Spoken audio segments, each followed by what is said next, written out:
Hey there, welcome back to Telling God's Story. Today we're going to look at Joseph. Joseph is one of Jacob's sons, the 11th son, the first son born by his wife Rachel, who was Jacob's favorite wife, which made Joseph Jacob's favorite son. As we look in the scriptures, we see this exemplified by, for example, the coat of many colors that Jacob gave to his son Joseph. Also by, amongst other things, the fact that while his brothers were out in the fields working, Joseph had the job of running messages back and forth with his father and his brothers. Are you familiar with the game Mousetrap? I haven't played it in years and years and years. Basically, you set up these convoluted traps to capture mice on this board game. You typically would use a marble, which would cause all sorts of different moving parts to work together until the little trap would fall in the mouse. It's similar in idea to a Rube Goldberg machine, if you're familiar with that.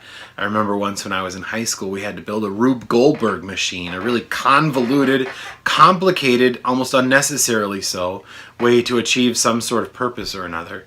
The reason I bring this up is because Joseph's life seems kind of like a great big game of Mousetrap or a great big Rube Goldberg machine. There's all sorts of different moving parts that get you from point A to point B in a way that seems very convoluted or complicated until we realize that this is actually going on in the life of real people.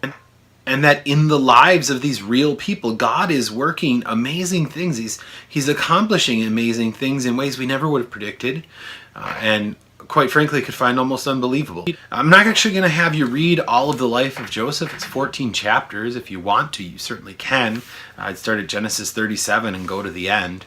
But we're going to just kind of go over a little bit of all those moving parts. So you start with Joseph and his family, with his 11 other brothers, himself, Jacob, their father, and then the mothers of all of these brothers. There's 4 separate mothers involved. Things go on within that family that leave Joseph as he's kind of on the outs with his brothers. He has this dream where his brothers bow to him. His father and his mother even bow to him. Now, when Joseph was already the favorite, his brothers certainly would not react very well to hearing this dream where they are to bow down to this brother who is younger than them.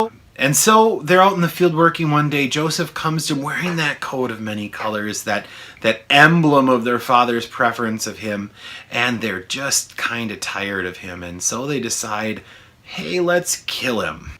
Now, one of the brothers is smart enough to realize that's a bad idea, the brother Reuben, and so he has them throw Joseph in a pit with the idea that he's going to let him out later. But while Reuben is away, his brothers get a great idea. Let's get rid of him. Even if we don't kill him, we can sell him. And so they sell him to traders, slave traders who go all over the place. And Joseph, as he's sold into this slavery, he ends up as a slave, a servant in Egypt, in the house of a man named Potiphar. Now Joseph, he may have been frustration for his brothers, but he was a faithful follower of the Lord. And God blesses him in his service. We find him serving in the house of Potiphar and becoming so trusted that he's in charge, placed over the whole house, apart from Potiphar and his wife.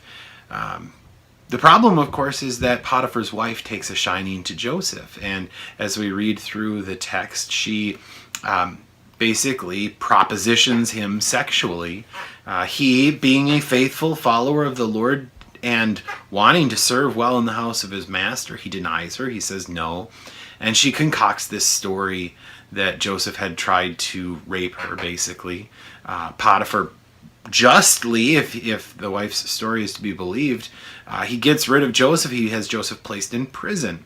So follow along here. You've got this young Hebrew boy who was raised in a family with his 12 brothers. His brothers hated him, sold him into slavery. Now he ends up in a country far away, Egypt, where he makes something of himself. He shows himself reliable, but now he's ending up in prison. And yet in prison is exactly where God needed him to be, because one day while he's there in prison, the cupbearer and the baker of Pharaoh end up in prison with him.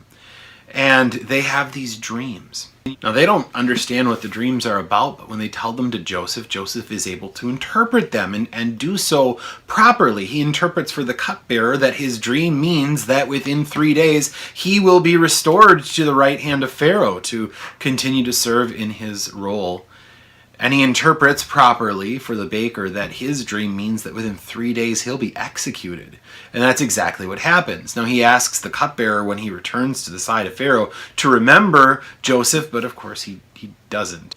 And so Joseph languishes in prison for 2 more years until Pharaoh has some dreams. And none of the wise men in all of Egypt can explain to Pharaoh what his dreams are about. Until the cupbearer remembers, what about Joseph?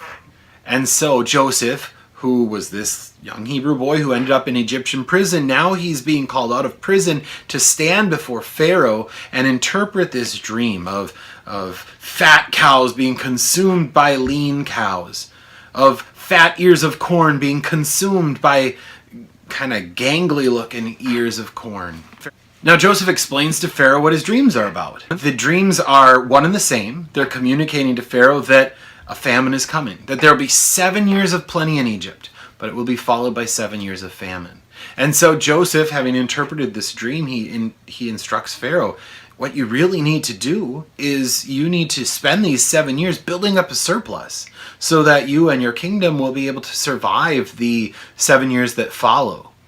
Pharaoh listens. Pharaoh responds appropriately. Pharaoh says, yeah, Joseph, that's a good idea, and I know exactly who the guy is to do it. You are the guy to do it. You are going to be second only to me in all of this kingdom. You are going to oversee our building up of a surplus over the course of these 7 years so that we might survive the years that follow. So again, we're following this young Hebrew boy who ends up as a slave, a servant in the house of Potiphar, then he's in jail. Now he's sitting at the right hand of Pharaoh, number 2 in the whole kingdom of Egypt. Well, after the 7 years of plenty are done, and now we're in the 7 years of famine, not just Egypt, but the whole world flocks to Egypt looking for grain, including the brothers of Joseph, who had initially sold him off into slavery. Joseph recognizes them even though they don't recognize him. And through a variety of means, Joseph he manipulates the situation until he gets the opportunity to reveal himself to his brothers and to encourage them to bring their father to Egypt, their families to Egypt.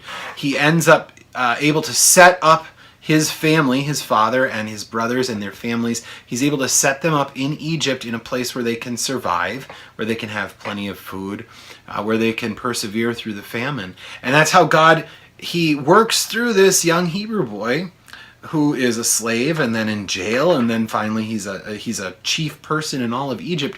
God brings his people from where they were into the land of Egypt.